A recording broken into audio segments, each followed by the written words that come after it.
الراحمين يا أرحم الراحمين فرج على المسلمين سالك بجاه الجدود وليقيم الحدود عنا ويضفي الحسود ويدفع الظالمين يزيل للمنكرات يقيم للصلوات يأمر بالصالحات محب للصالحين يزيح كل الحرام يكره كل الطغام يعدل بين الأنام ويؤمن الخائفين رب اسقنا غيث عام نافع مبارك دوام يدوم في كل عام على ممر السنين ربنا شاكرين وتوفنا مسلمين نبعث من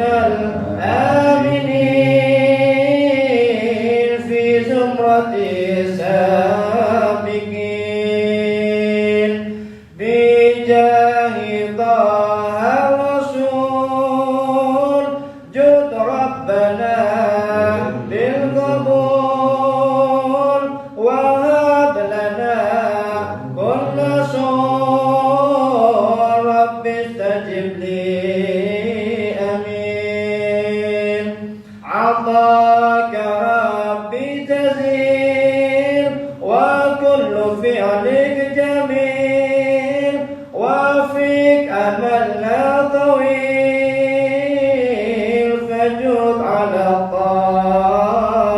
الطامعين يا رب ضاق الخلاف من فعل ما لا يطاق فمن بفاك الغلام من بذنبه رهين واغفر لكل الذنوب واستر لكل العيوب واكشف لكل الكروب واكفي أذى المؤذين واختم بأحسن ختام إذا دنا الانصرام وحان حين الحمام وزاد رسح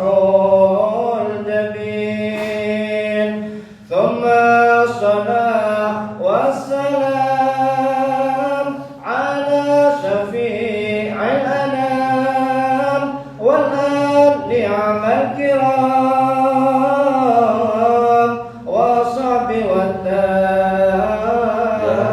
والتابعين يا أرحم الراحمين يا أرحم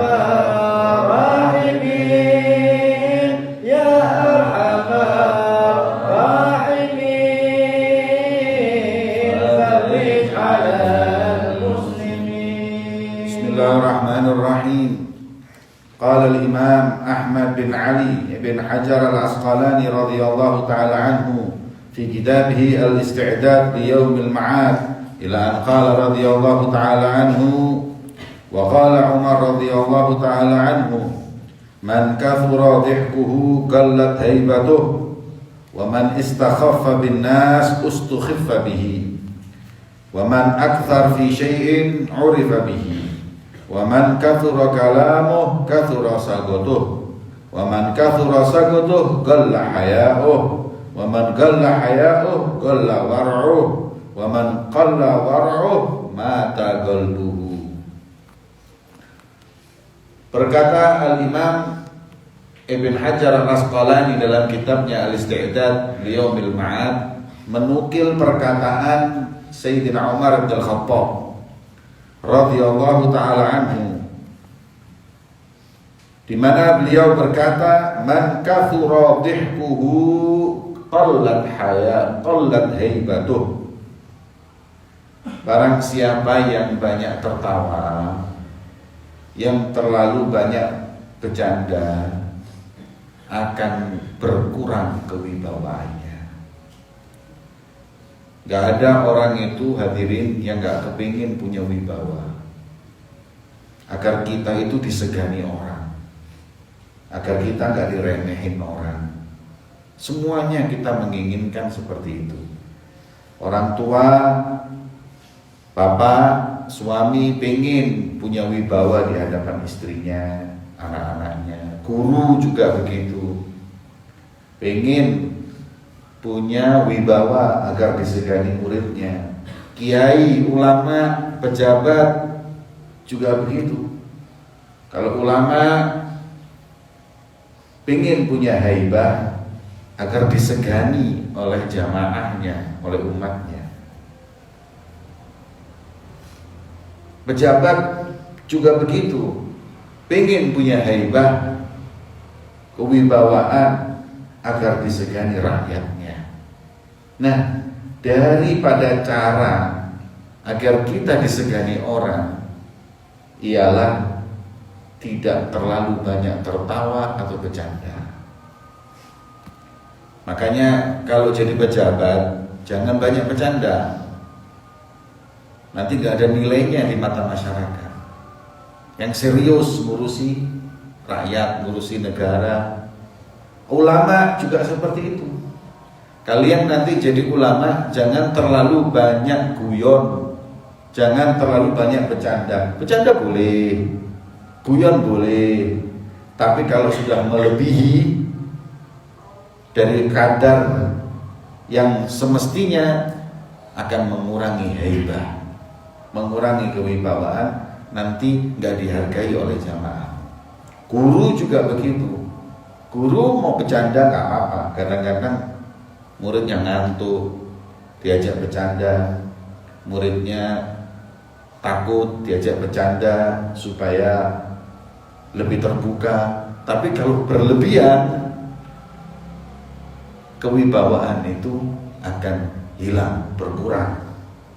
Nah, kalau sudah berkewibawaan itu nggak ada hadirin, niscaya orang tersebut pasti akan direndahkan.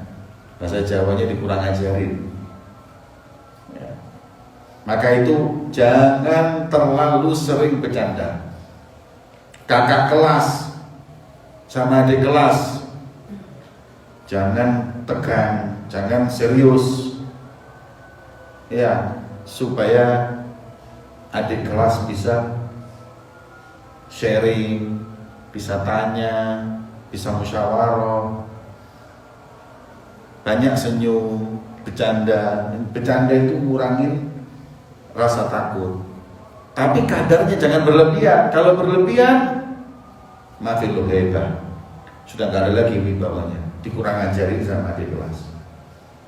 Orang tua sama anak muda juga begitu, jangan terlalu tegang, marah-marah, ya, nanti malah lari. Bercanda dikit agar mereka bisa cair, tapi tidak terlalu berlebihan. Kalau berlebihan, dikurang ajarin sama yang muda. Seperti itu. Jadi kita semuanya pengen punya haibah. Caranya jangan banyak tertawa, maksudnya jangan banyak bercanda, jangan banyak guyon. Khususnya para ulama, para dai. Saya ukhatibukum, saya ngomong kepada kalian karena saya berharap kalian nantinya adalah calon para doa, para ulama. Kalau jadi dai, jadi ulama, jangan jadi pelawak.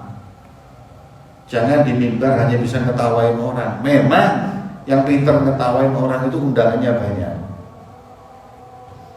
Yang pintar ngetawain orang itu jamaahnya banyak. Tapi tidak akan merubah. Anda tidak mengajak, tapi Anda menghibur.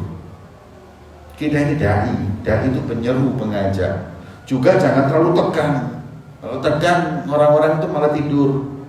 Diajak bercanda sedikit, agar mereka itu nggak ngantuk. Tapi kewibawaan jangan sampai berkurang karena terlalu banyak bercanda. Ini kadang-kadang kita ini sebagai dai, sebagai ulama, hadirin, terlalu main-main. Saya masih ingat perkataan guru saya, Al-Habib Qadim bin Ja'far As-Segaf, di mana beliau pernah berkata seperti ini. Kalian ini hadirin, saya kasih tahu, ngurusi agamanya Allah, tapi terlalu banyak bercanda, banyak main-main. Sedangkan orang barat, orang bule itu ngurusin permainan serius. Saya kasih contoh ya. Orang bule itu yang namanya pemain sepak bola itu, bal-balan sepak bola itu digambar, dihitung berapa menit, selama berapa menit, berapa kali pegang bola, dipeta. Bagaimana? Ini mainan, ini bal-balan ini. Urusan bal siji direbut wong 12 itu. Ya, urusan mainan ini, tapi mereka tetap nggak main-main. Tapi kita, agama Allah, kita buat main-main. Ngurusin agama Allah kita buat main-main. Ngurusin pondok buat main-main. Ngurusin ngajar buat main-main. Ngurusin dakwah buat main-main. Makanya beliau mengatakan, jidduna hazlun wa hazluhum jid. Jidduna hazl. Yang semestinya kita ini harus serius, kita buat main-main. Mereka yang mestinya main-main dibuat serius. Makanya itu kita diajarkan ya untuk seperti Rasulullah yang selalu senyum, bicara dengan orang di bawahnya dengan penuh rahmat dan kasih sayang, ya, lemah lembut, kemudian dicairkan dengan apa namanya, bercanda dan lain kayak Rasulullah dulu. Ya, Rasulullah juga sering bercanda dengan beberapa sahabatnya agar cair mereka. Ya, tapi bukan terus selalu bercanda, enggak. Makanya beliau punya haibah, punya kewibawaan yang enggak ada duanya. Tapi beliau bercanda, sama istrinya bercanda, sama Sayyidatina Aisyah bercanda. Ya, sama Sayyidatina Aisyah bercanda, sama Hasan dan Husain bercanda. Ya. Beliau suka bercanda, tapi tidak melebihi batas, hingga tetap kewibawaan itu muncul. Ini pegang erat, jangan terlalu banyak guyon. Di pondok juga gitu. Jangan terlalu banyak soft talk. Ini soft talk, ini soft talk. Hidupnya dibuat soft talk. Taklim di pondok ini serius, bukan soft talk. Kalau enggak, kita nanti hanya buang umur, buang uang. Keluar dari pesantren 5-6 tahun nggak bisa apa-apa. La jurumiyah, wala mutamina, wala ya Allah. Dayya awgatuh, dayya umruh. Dia sia-siakan umurnya, dia sia-siakan waktunya untuk hal-hal yang gak manfaat. Yang pertama. Yang kedua, man istakhaf bin nas, yang merendahkan orang akan direndahkan oleh orang. Jangan suka merendahkan orang. Baik merendahkan karena ilmunya, merendahkan karena hartanya, merendahkan karena bangsawannya atau jabatannya atau golongannya. Barang siapa yang merendahkan orang, dia akan direndahkan. Ya, barang siapa yang merendahkan orang, dia akan direndahkan. Contohnya Firaun. Firaun itu merendahkan orang. Semua direndahkan, saking merasa tingginya sampai mengatakan apa? Ana rabbukumul a'la. Aku Tuhanmu paling tinggi. Sombong, istakhaffa bin nas. Orang semua dianggap rendah sama dia. Akhirnya ustukhiffa bihi, di Allah dengan jasadnya sampai detik ini kita lihat. Ya. Dia punya jasad sampai detik ini, dibuat mumi itu. Disuruh lihat ini, yang nggak pernah ngaku Tuhan ini. Nggak taunya tenggelam di laut. Ngaku Tuhan tenggelam di laut. Ikan aja yang nggak ngaku Tuhan tenggelam juga mati. Ikan ini kan nggak ngaku Tuhan, tenggelam nggak mati. Lah ini ngaku Tuhan, Tuhan itu kan yang menciptakan ikan, menciptakan laut, tenggelam. Ustukhiffa bihi, dihinakan. Makanya itu jangan pernah merendahkan orang.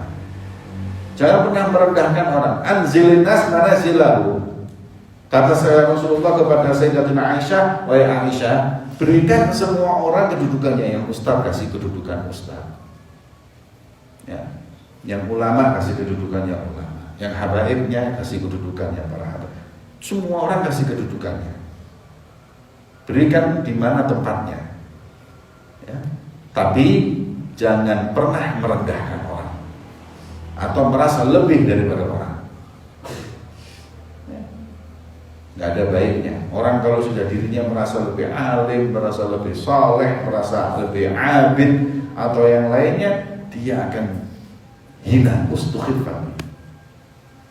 Hati-hati, la taghtar bil ilm, wa la taghtar bin nasab, wa la taghtar bil jah, wa la taghtar bil mal. Jangan tertipu dengan banyaknya hartamu. Jangan tertipu dengan tingginya jabatanmu. Jangan tertipu dengan banyaknya pengikutmu. Jangan tertipu. Ada orang banyak yang pengikutnya itu berjuta-juta, matinya naudzubillah terhina. Ya. Ada artis digandrungi orang sampai jutaan, mati kena AIDS. Ada pejabat uangnya banyak, mati bunuh diri, dihinakan. Makanya hati-hati, jangan pernah merendahkan orang. Na'udzubillah min dzalik. Wa man istakhaffa bin nas ustukhiffa bihi wa man aktsara fi syai'in urifa bihi. Yang ketiga katanya Sayyidina Umar, barang siapa yang selalu melakukan satu hal, dia akan dikenal dengan hal tersebut. Kalau kita ini biasa ke masjid, dikenal dengan orang mustaqim istiqomah ke masjid. Kalau kita suka ngajar, dikenal dengan ustaz. Tapi kalau orang sukanya naudzubillah minum, dibilang peminum atau preman. Kalau orang sukanya mencuri, dibilang perampok. Kalau orang sukanya bohong, dipanggil kadzdzab, pendusta. Makanya hati-hati. Man aktsara fi syai' urifa bihi. Ya, kalau orang sukanya jujur, Siddiq. Abu Bakar Siddiq. Orang yang pertama kali percaya dan memang gak pernah ragu dengan Nabi Muhammad, panggilannya Abu Bakar Siddiq. Musailamah suka nipu, disebut sampai detik ini Musailamah al-Kadzdzab, pendusta. Ya, gelar ini nggak berhenti loh hadirin. Ya, tinggal kuburan aja ditulis sekalian itu. Orang kalau sudah meninggal pun anak cucunya masih nyebut. Na'udzubillah, kalau ada di antara kita pencuri, penipu, sampai akhirnya dikenal penipu, harami, suka nipu sana, suka nipu sini. Itu nanti pertama dia dipanggil, mana fulan haram ya, fulan penipu. Tidak sampai di situ, anak-anaknya itu anaknya siapa? Anaknya fulan penipu itu. Sampai mati juga gitu, penipu. Urifabi. Tapi kalau orang itu baik, ahli ibadah, ahli shalah, karim, ya, fulan yang sangat dermawan, panggilannya fulan dermawan. Sampai mati pun fulan dermawan. Makanya kita mau dikenal sebagai apa? Kita mau dikenal sebagai orang yang saleh, ya perbuatlah amal yang saleh. Tapi kalau kita selalu melakukan keburukan berulang-ulang, dikenal dengan itu.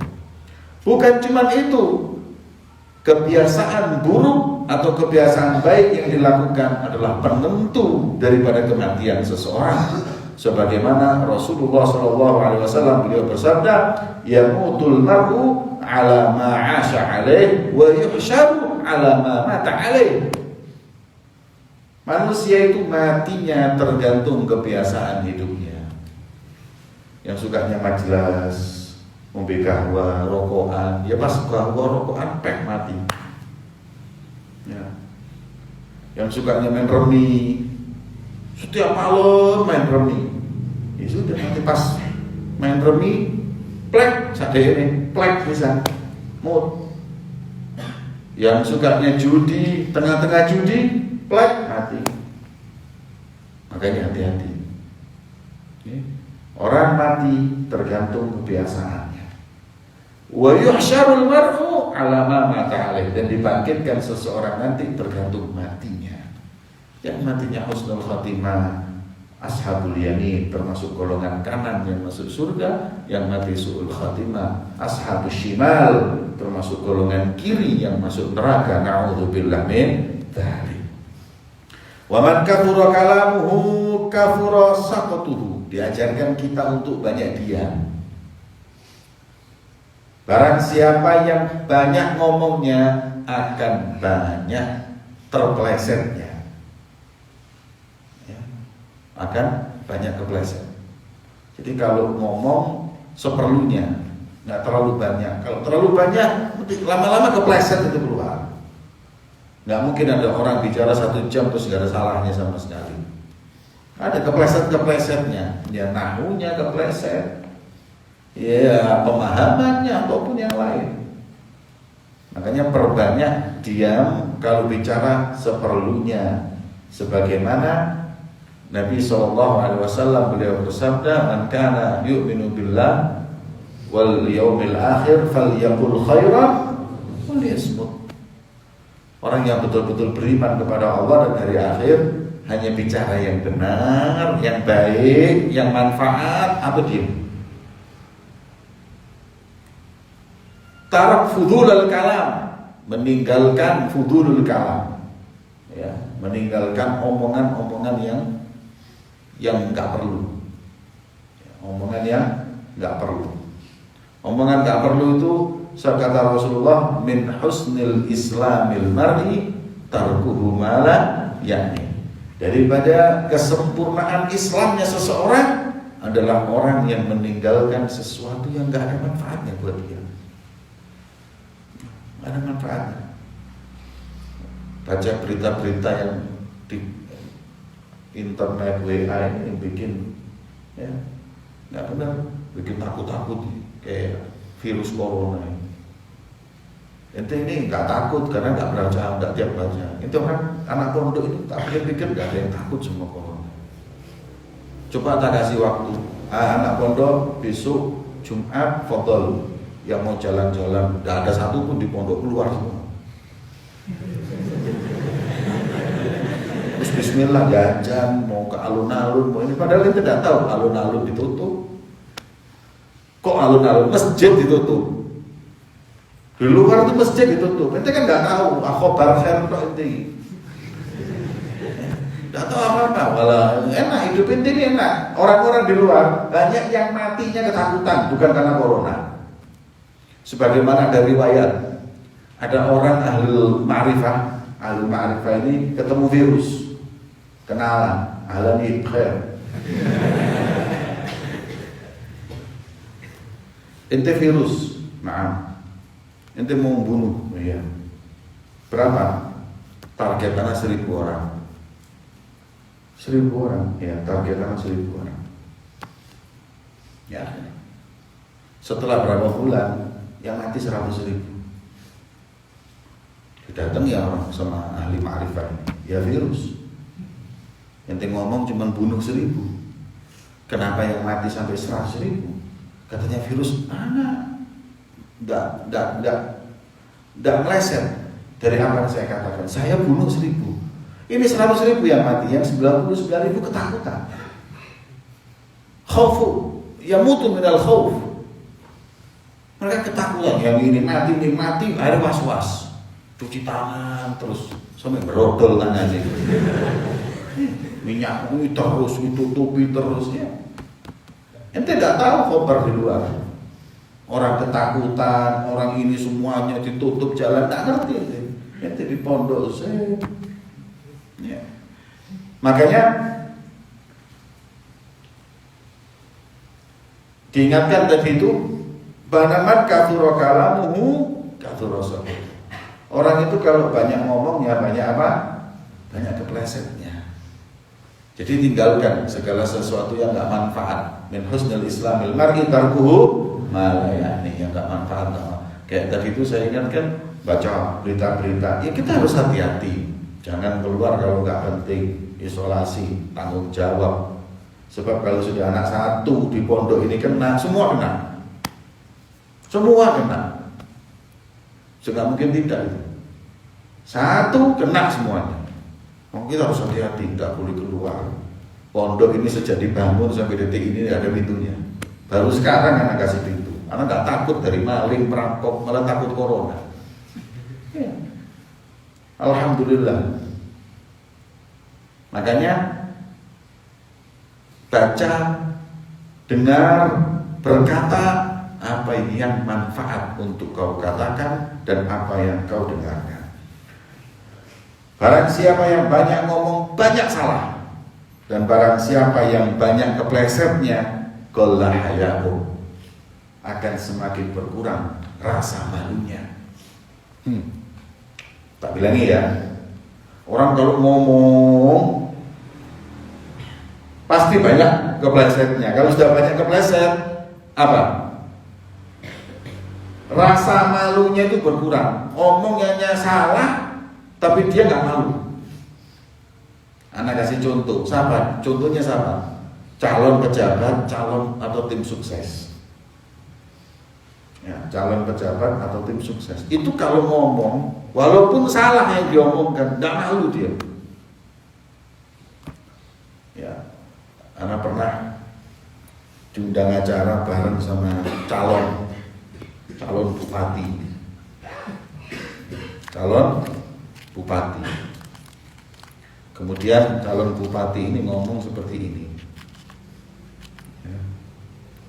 bahwa Nabi SAW beliau bersabda, la in syakartum la azidannakum wa la in kafartum inna adzabi lasyadid. Kalau kalian bersyukur, kalian bertambah. Tetapi kalau kalian itu ingkar, kalian akan diberi azab yang pedih. Diingatkan sama kiai sebelahnya, Pak, itu bukan hadis, loh. Apa? Itu ayat Al-Quran. Apalagi ayat Al-Quran. Ya, sudah gak punya malu kan, salah. Mestinya kan, oh iya maaf, saya ralat, itu bukan hadis, tapi itu Allah berfirman. Tidak. Nah, apalagi ayat Al-Quran, lebih kuat lagi dalil saya. Nggak tahlul lah. Ya sudah gak punya malu. Gak punya malu berkhianat, gak punya malu kalau bohong. Karena sudah banyak ngomong. Ya. Orang kalau sudah banyak ngomong, sedikit kerjanya. Makanya disebutkan di sini banyak ngomong, banyak kepleset, akhirnya gak punya rasa malu. Ngomong terus. Wa man qalla haya'uhu qalla wara'uhu. Dan orang kalau sudah gak punya rasa malu, juga gak akan pernah punya warok, gak akan hati-hati dalam menjalani hukumnya Allah. Gak lihat mana halal, mana haram, sudah persis. Jual jamu itu kadang-kadang ya gitu, yang di alun-alun gitu jamu, ngomong ya, atau jual cincin akik atau laki, tolong yang jodohan laki jangan tersinggung, karena nggak semuanya tapi kebanyakan. Akik itu ini khasiatnya, ya nggak tanggung-tanggung. Nanti kalau akik ini rezeki ente lancar, istighfar ya akhi, cincin sama rezeki kita nyambung di mana? Ya, ente kalau pakai cincin ini, ente dilihat orang-orang takut. Itu cincin apa batu bata yang dipakai. Jadi ya kalau sudah seperti itu, dia ngomong bohong, dia nggak malu, dan akhirnya waroknya berkurang. Ya enggak lagi dia mengatakan mana yang halal, mana yang haram, ya, dia sikat semuanya. Nah, sudah nggak punya rasa malu. Ya, orang kalau sudah punya rasa malu, Nggak usah malu sama Allah yang pertama, malu sama Allah, kemudian malu sama hamba Allah. Wa man qalla wara'uhu mata qalbuhu. Barang siapa yang dia itu enggak ada waroknya, mati hatinya. Karena makanan haram itu kalau masuk ke perut membuat hati ini buta, hati ini mati. Ya. Hati ini kalau sudah mati, na'udzubillah. Apa? Sholat enggak ada nikmatnya, zikir enggak ada nikmatnya. Ya. Padahal yang namanya Allah itu, Al-Quran itu kita tuh lihat alaihi ayatuhu zadatum imana. Ya. Orang itu ya kalau sudah dengar wajilat qulubuhum wa idza dzukirallah wajilat qulubuhum. Kalau nama Allah itu disebut hatinya langsung tergetar. Baca Al-Quran imannya bertambah, itu orang mukmin.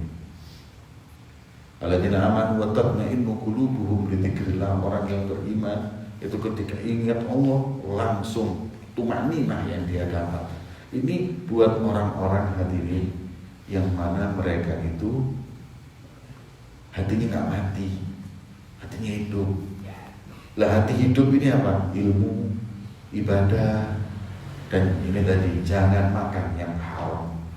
Lama kelamaan makanan haram hatinya mati. Nanti kadang-kadang hadirin saya heran, ada pejabat diamanati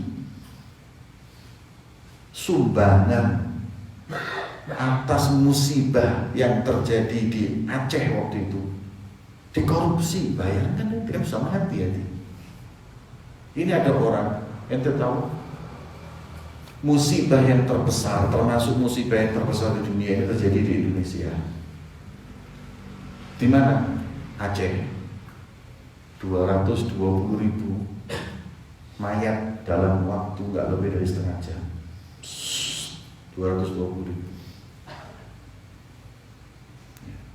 Bayangkan, betul-betul musibah terbesar di dunia. Salah satu musibah terbesar di dunia. Perang yang bom-boman aja nggak bunuh segitu banyaknya. Ya kecuali perang dunia ya, jutaan. Itu musibah alam maksudnya. 220.000 dalam waktu nggak sampai sejam lah. Tsunami habis. Itu di Indonesia dong. Belum di Thailand, belum di sebagian Malaysia, belum di sebagian tempat yang lain. Hadirin, ya. Dalam keadaan seperti itu, sedunia semuanya hatinya tersentuh. Ada orang dititipin, tolong bantuan ini berikan kepada orang Aceh, kesian dia. Bantuan 1 miliar cuma dikasih ke 500 juta, 600 juta, yang 400 dibagi-bagi. Dana haji kadang-kadang ya dikorupsi. Ulama juga gitu, dititipi uang zakat, gitu motor. Ya. Dititipi uang zakat, beli sepeda motor. Tolong Ustaz, bagi ini ke orang yang nggak mampu. Alam wasahlan. Dipakai apa? Suat lagi. Laptop ini. Ya. Ini sudah enggak ngerti ya. Enggak ada nurani. Ya, kayak sekarang ini orang lagi banyak yang kerjaannya berhenti, toko berhenti, ini berhenti, semua nggak ada kerjaan. Makanya insya Allah besok ini terakhir. Hari Jumat kita terakhir menerima bantuan. Alhamdulillah ada bantuan untuk sembako. Masyarakat bantu. Saya nawaitunya 100 bungkus. Jadi 100 bungkus itu 10 juta. Tapi alhamdulillah bantuan sampai 500 bungkus. Jadi 50 jutaan. Ya, alhamdulillah. Nah, insya Allah kita bagi-bagi. Jadi ini yang punya gawe adalah Pondok Anwar Taufik, sama ada Ummahatul Mukminin, sama Majelis Ta'lim Maulid Ar-Ridwan, kita berikan. Ya. Itu hanya menunjukkan hati kita nggak mati. Kalau punya lebih kita kasih lebih. Sementara ini dulu ya kita lakukan. Insya Allah nanti Ramadan kita coba lagi, bantu orang-orang yang pas-pasan. Sebagian orang nggak bisa makan, ente aja nggak ngerti, pokoknya ente tahunya orang tua ngirimin uang, makan selesai. Nggak tahu nih sekarang semua toko ini libur semua, perusahaan-perusahaan tutup semua, dari mana makan? Mau gaji perusahaannya juga nggak mau rugi. Maka itu hadirin yang dimuliakan oleh Allah, mari ingat betul-betul perkataan Sayyidina Umar, insya Allah kita selamat dunia akhirat. Wallahu a'lam bishawab. Sirrul Fatihah.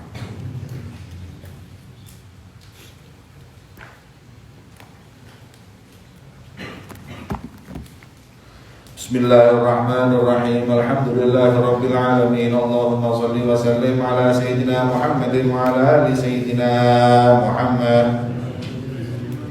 ولقد أشرت لناتم أن أوصافه تحيي القلوب تهيج الأشجان والله قد أثنى عليه فما يساوي القول منا أو يكون ثنانا لكن حبا في السرائر قد دعا لمديح صفوة ربنا وعلانا وإذ ابتزجنا بالمودة هاهنا نرفع أيدي فخرنا ورجانا للواحد الأحد العلي إلهنا متوسلين بمن إليه دعانا مختاره وحبيبه وصفيه زين الوجود به الإله حبانا يا ربنا يا ربنا يا ربنا بالمصطفى اقبلنا أجب دعوانا أنت لنا يا ذخرنا في هذه الدنيا وفي أخرانا أصلح لنا الأحوال واغفر ذنبنا ولا تؤاخذ ربي إن أخطانا واسلك بنا في نهج طه المصطفى ثبت على قدم الحبيب خطانا أرنا بفضل منك طلعة أحمد في بهجة العين الرضا ترعانا واربط به في كل حال حبلنا وحبال من ودى ومن والانا والمحسنين ومن أجاب نداءنا وذوي الحقوق وظالما أوصانا والحاضرين وساعيا في جمعنا ها نحن بين يديك أنت ترانا ولقد رجوناك فحقق سؤلنا واسمع بفضلك يا سميع دعانا وانشر بنا سنة طه في بقاع الأرض واجمع كل من عادانا وانظر إلينا واسقنا كأس الهنا واشف وعاف عاجلا مرضانا واقض لنا الحاجات واحسن ختمنا عند الممات وأصلحا يا رب واجمعنا وأحبابا لنا في دارك الفردوس يا رجوانا يا رب واجمعنا وأحبابا لنا في دارك الفردوس يا رب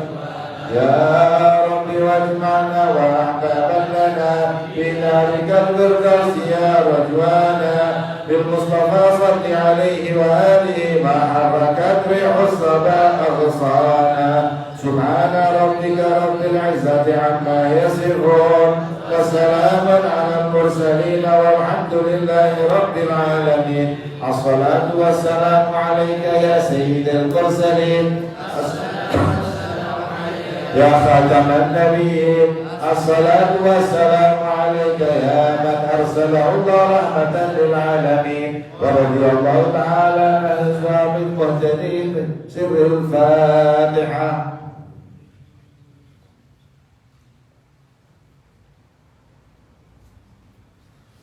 ربنا تقبل منا إنك أنت السميع العليم وتب علينا إنك أنت التواب الرحيم رب اغفر وارحم وأنت خير الراحمين.